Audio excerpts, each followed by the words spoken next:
mention of Kenya or Uganda or the US or anybody else, really. And yet we were talking about those links with Al-Qaeda.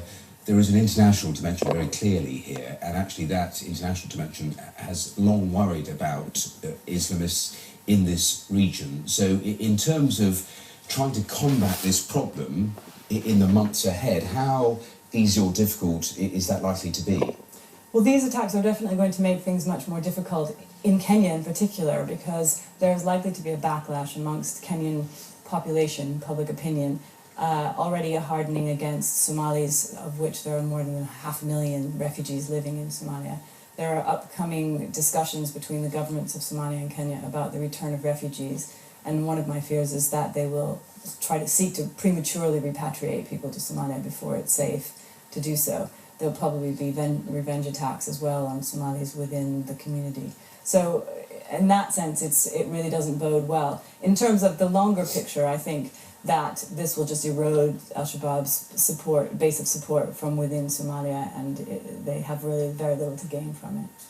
Well, thank you so much for coming in. Just as you were speaking, just a couple of new lines coming in from the Kenyan police as we look at the nighttime pictures now from outside of the shopping mall.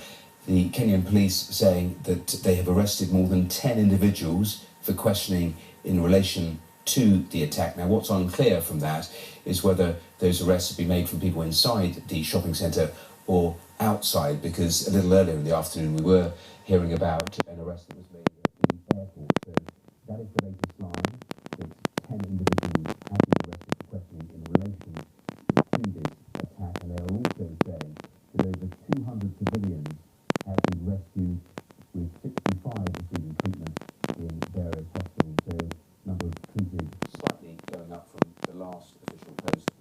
They say again the number of people who have died, and confirmation of that figure again put at 62. So those the latest couple of lines coming from the Kenyan police, but we will have plenty more from Kenya on that story here again in the next few minutes.